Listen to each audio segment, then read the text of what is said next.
Support for this podcast comes from Invent Together. I bet you didn't know that inventing activity by Black inventors peaked in 1899, and it has never recovered. Black and Hispanic college graduates patented half the rate of white college graduates. That's just one of the reasons why you need to know about Invent Together. When our patent system gets more diverse, our nation will get stronger and more successful. Find out how you can help diverse inventors and unleash economic opportunity at inventtogether.org. It's time to play like a Jet with your host, Scott Mason. Play like a Jet. What does that mean? Mekhi Becton, ladies and gentlemen. Human beings that large should not run as fast as Mekhi Becton did. And if you like people just abusing other humans, the Mekhi Becton tape is for you.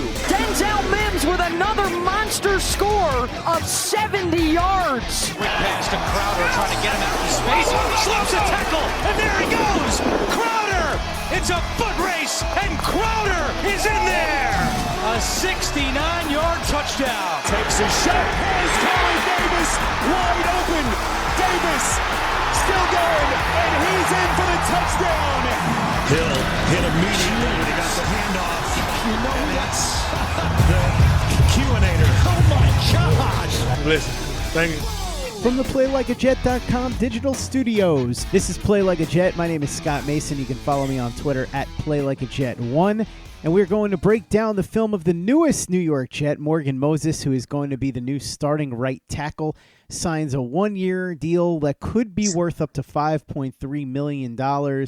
It is rare that you get a starting caliber player at that position this late in the game, but the Jets were able to pull it off. Really excited about it, and I know that my guest is too, and that's why he's here to break down the film. That, of course, is Luke Grant, our guy over at PlayLikeAJet.com. The Thunder from Down Under, been doing great work on videos, including a couple of them on Morgan Moses, so I'm glad that he could come on to talk about Morgan Moses' film. Luke, what's up, buddy? Hey, Scott, how you going? Exciting couple of days for Jets fans for sure. I know you and I had discussed it a fair bit, and we're really happy that they decided to finally bring Morgan Moses on board, so I'm looking forward to jumping into some of that today. Yeah, for sure, man. I am really excited because, listen, George Fant was okay last year, but as I said when we did the Breaking News podcast, George Fant really was just a passable starting tackle. Morgan Moses is a good starting tackle. Not great. I don't want anybody to think that I'm saying he's a lead or anything like that, but a good starting tackle, right tackle for Washington the last 7 years. Very durable, and we got into that on the show when we broke the news, but I want to dive into his film a little bit here. Luke, break down his pass protection for me, if you could. From what you've seen, what stands out to you both positively and negatively? I think off the bat, the thing that kind of surprised me the most, to give people some context, the first thing I did was jump into the tape against TJ Watt, against Myles Garrett, and against Shaq Barrett. You want to see these guys against the cream of the crop and the elite pass rushers. So they were the three games that I put on first. I couldn't believe how often Washington just left him on an island. They didn't chip tight ends or keep them in line. There wasn't a lot of help from backs. They trusted Morgan Moses against the best pass rushers in the NFL off the edge, one-on-one. Now, did he win every single matchup? Did it look perfect? No, of course not. These are, guys who get paid a lot of money to do what they do. But was really effective in standard dropbacks. So Washington, not a lot of play action once Alex Smith got in the lineup last year. A lot of straight 3 and 5 step drops. Look, he gets out of his stance really well for a big guy. He's kind of kick step in first 2 steps. He travels very well, covers a lot of the ground. He has the arm length you want at right tackle. And then he's got a lot of power. I think that's the thing that probably jumped out to me the most. His ability to be heavy with his hand usage in pass pro, to understand leverage battle, to get people on the ground. Those numerous occasions against TJ Watt and against Shaq Barrett in particular, where he managed to get them on the floor in pass pro. Lacks a little bit of bend around the edge at times, can stop his feet when they're kind of bending around the corner, and has a little trouble with speed rushes. But all in all, I watched about 80 true pass sets of his in those 3 games I mentioned, Scott, and I was incredibly impressed across the board. As you mentioned, look, they're not getting a top 5 tackle, but this is a huge upgrade over what George Fant was in 2020. Stylistically, how does he shake out pass blocking wise? The first thing I always say is if you can pass block, you can play in any system. I would say that he's better against power rushes, but has more than enough capability to handle guys around the edge. He's a guy you can leave on an island like Washington did. And in pass pro, in this system, with play action and those kind of looks, it's only going to help him. It's going to make those defenders and those edges value the run game, make sure they're defending against it, and give him help in that way that he didn't receive when he was playing on the football team last year. I would just say, Scott, he's very solid around the board. He's not a guy that's going to flash and show that kind of athleticism that some people expect in this outside zone kind of scheme. But he's a good enough athlete. I like his feet. His hands jumped out to me a lot. When he can lock up, he does a fantastic job engaging the defensive linemen and then kind of keeping them in that battle. And his anchor is pretty good. I think there's a few times that he got sent backwards and got troubled by some speed to power rushes and guys that got to his chest. But I'd say his anchor is above average. So all in all, just a really well-rounded tackle and someone that's going to be really useful here in the new system in New York. Let's talk a little bit about his run blocking. What'd you see there? Because when you look at the numbers, it appears that he's a better run blocker than pass blocker. Not saying that he's a bad pass blocker, but just that he tends to score higher as a run blocker. You prefer a guy who's better as a pass blocker, but if somebody's above average at both, that's something that you'd be very happy with, because it's not generally the case with a lot of these guys, especially players that aren't elite. Guys that are just good, usually, okay, he's really good at one thing and he's passable at best at the other. But in this case, we have somebody who is above average in both categories and really, really strong, at least in terms of scorers, as a run blocker. What'd you see when you looked at his tape? Look, I just kind of prefaced it then, Scott. Mobility isn't an issue, but it's also not his biggest strength. So he's not a Mike McGlinchey in San Francisco or someone like that. He's not a Colton Miller. But there's enough athleticism there. They do a lot of different things in the run game, a little bit of outside zone, a little bit of inside zone in Washington. There was a fair few man blocking schemes as well. But there was some tape against Cleveland that stood out to me where he was climbing and getting to the second level, and his ability to seal block and then displace people at the line of scrimmage.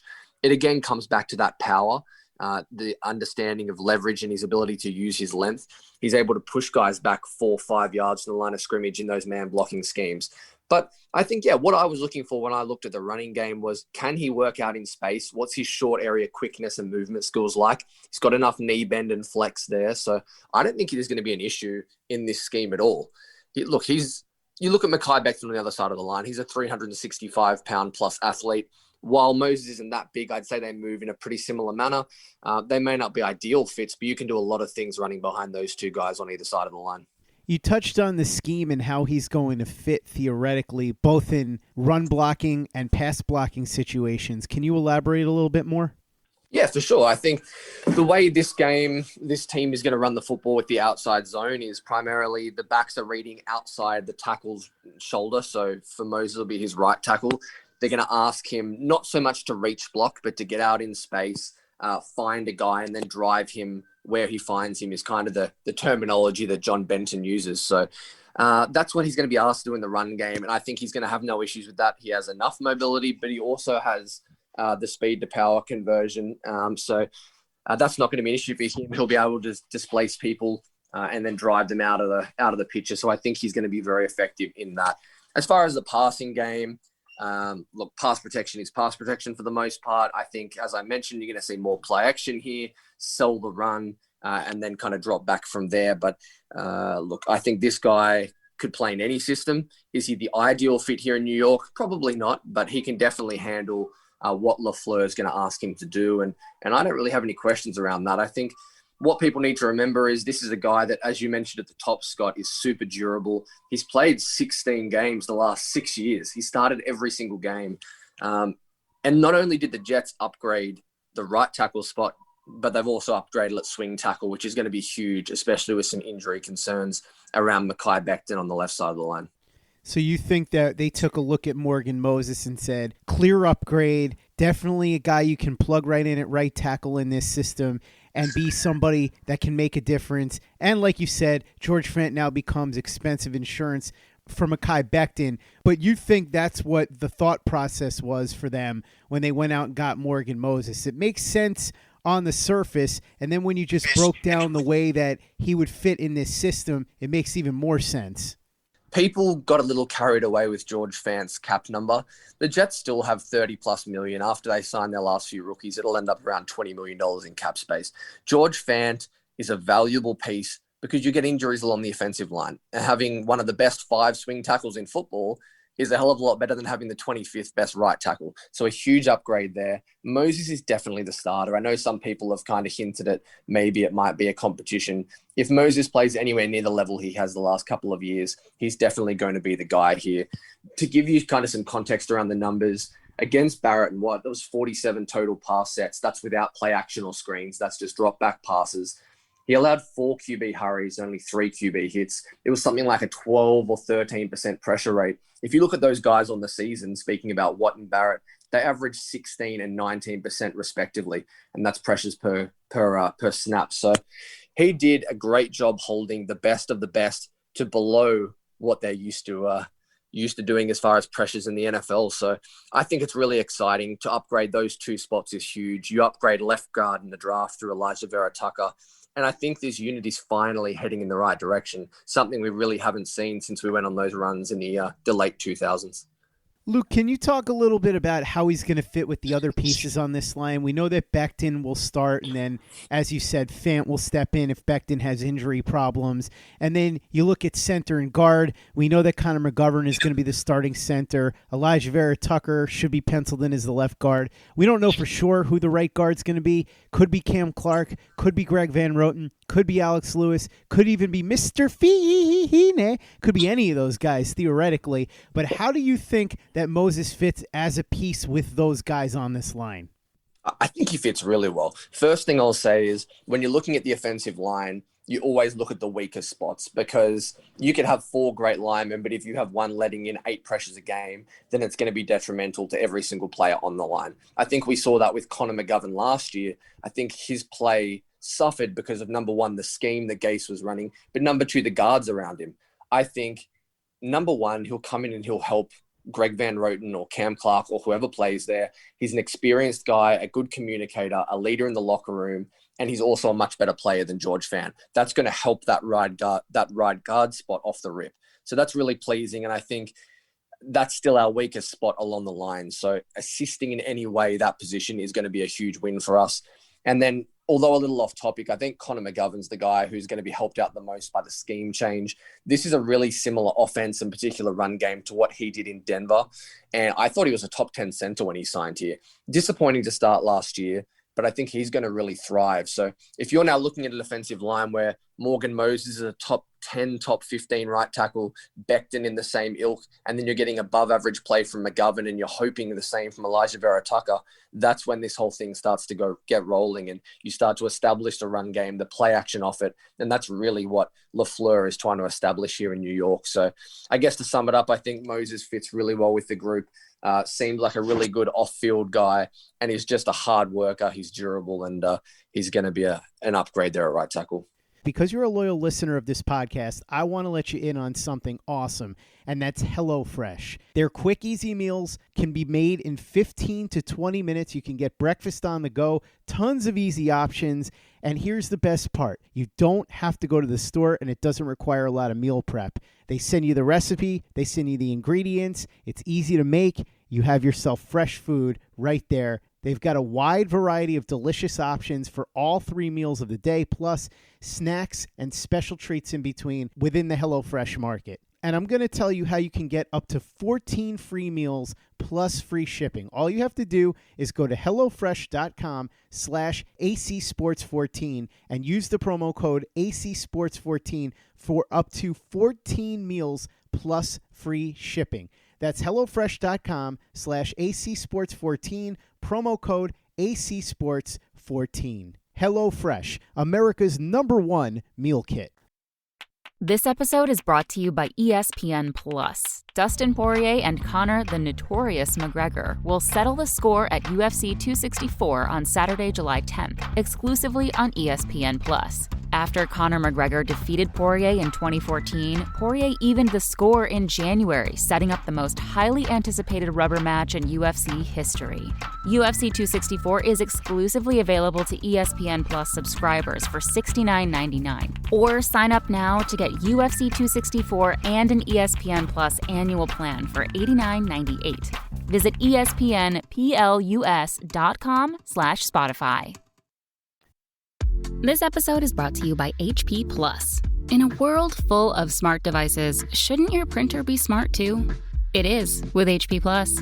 These printers know when they're running low, so you always get the ink you need delivered right when you need it. Plus, you save up to 50% on ink, so you can print whatever you want, as much as you want, anytime you want. Huh, that is pretty smart. Get 6 free months of instant ink when you choose HP Plus. Conditions apply. Visit hp.com/smart for details. This episode is brought to you by the NBA. Witness mind-bending competition on the biggest stage between the best players in the world, a place where legends are made. It's impossible jumps that seem to freeze in midair, and spectacular steals that you didn't see coming. It's that one play that lasts seconds that you will talk about for the rest of your life. And let's face it, it's the unpredictability of it all, never knowing when the next big moment will happen. Huge wins and crushed dreams. It's the drama of it all. You just can't make this stuff up. That's the NBA. That's game. The NBA playoffs are happening right now. Don't miss all the action. Play like a Jet. Play like a Jet. Luke, I know you recently watched a really long video of John Benton, who is going to be the offensive line coach for the Jets, talking about his strategy and different nuances. Did you learn anything from watching that applies here to Morgan Moses? There was a lot to take away from the Benton video, to be honest. I already mentioned that he doesn't really reach block and things like that. That more will affect the guards and those kind of players. I think the best thing for him is his slight lack of mobility or ideal mobility for this system.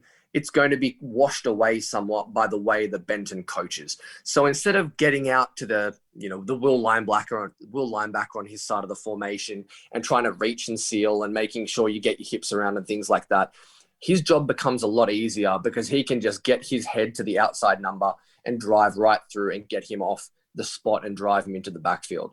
So by simplifying the techniques that Benton uses in his system, I think that's going to make it a lot easier for not only Moses, but for Becton on the other side of the line as well.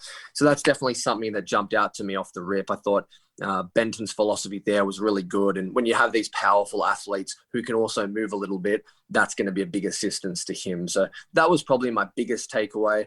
Other than that, it's very similar to what we've seen in the wide zone schemes. But I think that's the thing that's going to help Morgan Moses the most. Luke, after this signing, you made a video that can be watched right now on our YouTube channel. And if you haven't subscribed to that yet, you really should, because not only is the video I'm about to talk about on there, but so are the videos that Luke talked about earlier with Morgan Moses and all the snaps against TJ Watt, all the snaps against Shaquille Barrett too. So if you want to watch him against two of the league's best edge rushers, every single pass rush snap, it's up there on our Play Like a Jet YouTube channel. But Luke, I wanted to ask you about the video you made where you discussed the possibility of the Jets having a top 15 offensive line.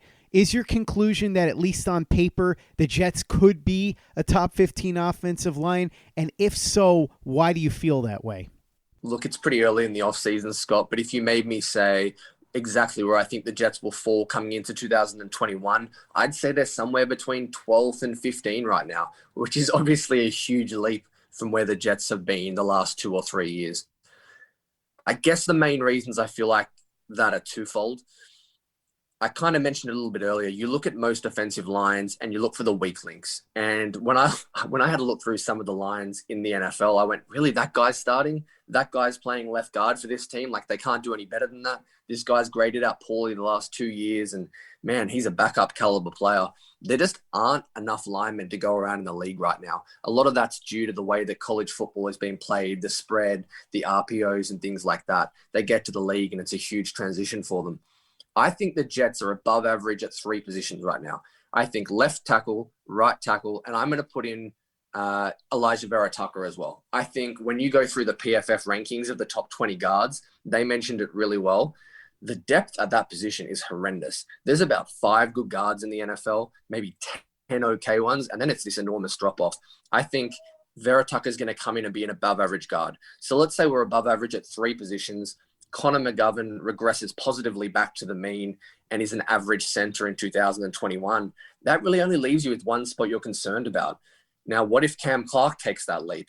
I don't think Greg Van Roten's the worst option. So even though I'm a little concerned about right guard, I think they have 4 players that I'm really sold on and I think can be productive players, especially in this system with wide zone, play action, and everything that's going to actually help them to improve, not put them in bad situations like we saw in 2020. Scale from 1 to 10, how happy should Zach Wilson be about this signing? Oh, man, it's got to be a 9 or a 10. I think when you get a guy who can play at the level of a top 10 tackle and you've come from a system at BYU that has really helped you and you weren't pressured very much, it would have been a huge adjustment coming here and being pressured 35% of the time. So anything the Jets can do to alleviate the pressure off him, to make it clean and that transition from college to pro ball easier is going to be a huge win for him.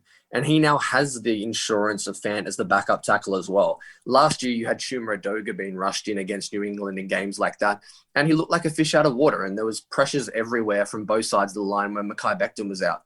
This is a big win for Zach. If you can kind of keep him clean, I think you're going to see relatively good quarterback play for a franchise that's seen some pretty average play over the last 4 or 5 years, if not longer than that.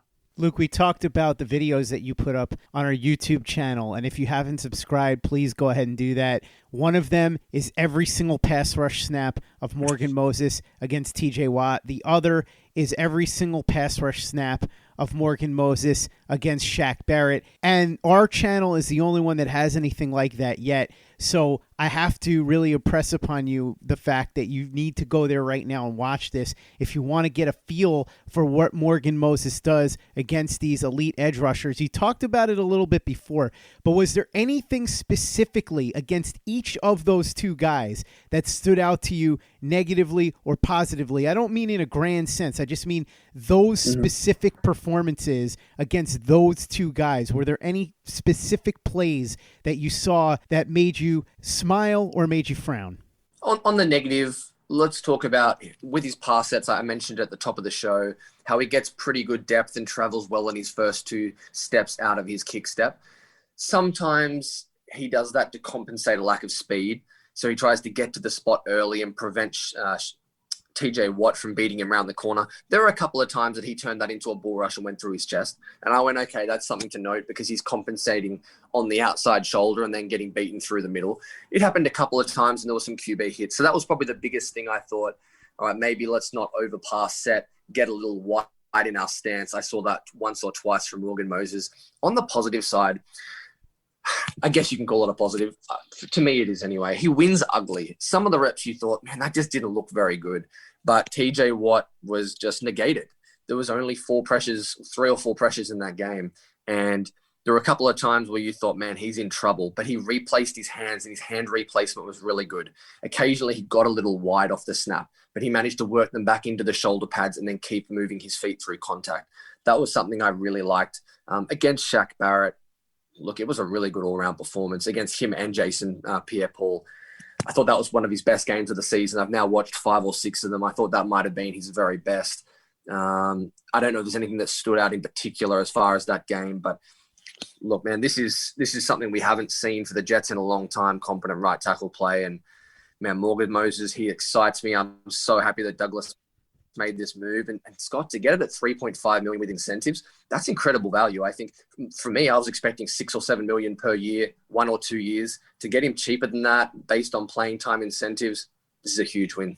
No question about it. Luke, before we run, though, I got to put you on the spot. Are we going to see some more Morgan Moses videos on our YouTube channel? Because people have been asking for him. They want to see him in those other games against Myles Garrett, for example. Are we going to be able to have that on our YouTube channel?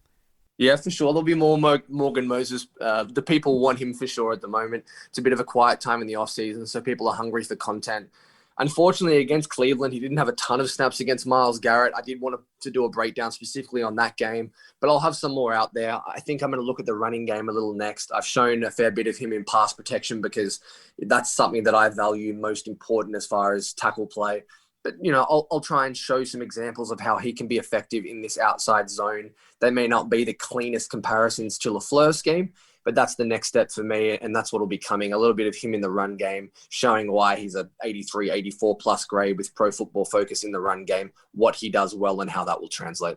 Luke Grant, our man over at playlikeajet.com, also putting up great videos on the Play Like a Jet YouTube channel. And let's not forget, every Wednesday night, he co-hosts Play Like a Jet Live with Clayton Smarslock in conjunction with U Stadium. Luke, thanks so much for coming on and breaking down Morgan Moses' film. Really appreciate it. Those videos are awesome. Make sure that you check them out. Subscribe to our YouTube channel. And there's going to be more coming up, as Luke just said. Luke, for anybody that wants to check out what you're doing, we know that playlikeajet.com, the Play Like a Jet YouTube channel, 2 places to do it.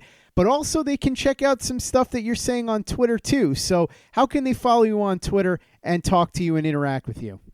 Yeah, you may or may not want to read it based on what you think, but I'm at LukeGrant7 on Twitter.